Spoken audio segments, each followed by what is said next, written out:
பிரச்சாரத்தின் போது தமிழ்நாடு அரசு முன்னாள் முதலமைச்சர் எதுவும் செய்யல அப்படின்னு சொல்லி குற்றம் சாட்டின இப்ப முதலமைச்சர் நிதி ஆயோக் கூட்டத்தில் போய் தமிழ்நாடு அரசின் சாதனைகளை பத்தி பேசியிருக்காரு. ஆமா, அது எல்லாமே முந்தைய திமுக ஆட்சியில் செய்த சாதனைகளை தமிழ்நாடு அரசு முதலமைச்சர் பேசியிருக்காரு. எப்படி பாக்குறீங்க?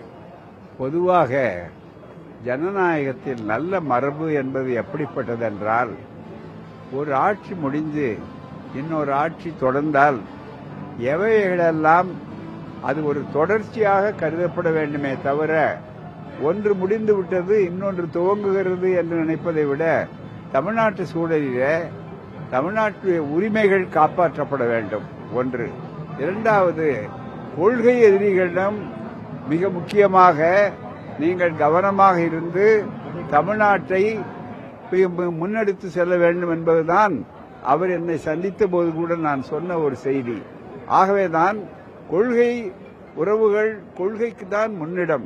தமிழ்நாட்டை பொறுத்தவரையில இந்த கொள்கையை சொல்லாத ஆட்சியே வர முடியாது, வந்தாலும் நிலைக்க முடியாது என்பதெல்லாம் வரலாறு. ஆச்சாரியார் ஆட்சி அதற்கு ஒரு நல்ல உதாரணம். அப்படிப்பட்ட ஒரு சூழ்நிலையில முடிந்தவரை அவர் சொல்லியிருக்கிறார்.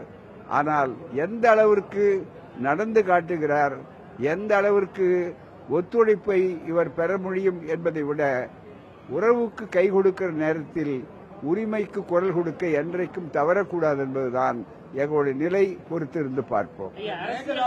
அரசியல் ரீதியா இப்ப பாத்தீங்கன்னா திமுக கூட்டணியிலிருந்து விலகிய கட்சிகள் அந்த கட்சியை கடுமையான விமர்சனத்தை பண்றாங்க. குறிப்பா மதிமுக கூட நேற்று அதாவது அப்படின்னு சொல்லியிருக்கிறாங்க.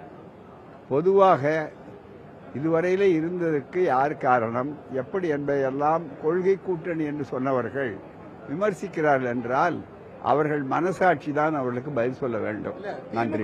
கூட்டணியே இல்ல அப்படின்னு மார்க்சிஸ்ட் கம்யூனிஸ்ட் கட்சி திமுக கூட்டணியே இல்ல அப்படின்னு மார்க்சிஸ்ட் கம்யூனிஸ்ட் கட்சி சொல்லியிருக்காரு. திமுக கூட்டணி இல்ல தமிழகத்தில்.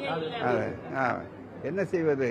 சேர்ந்து கொண்டிருக்கிற இடத்துக்கு அது அடையாளம் போல இருக்கிறது. மக்கள் தெளிவாக உணர்வார்கள் யாரிடம் கொள்கை இல்லை, யார் நிலைத்தவர்கள் என்பதை போக போக புரியும்.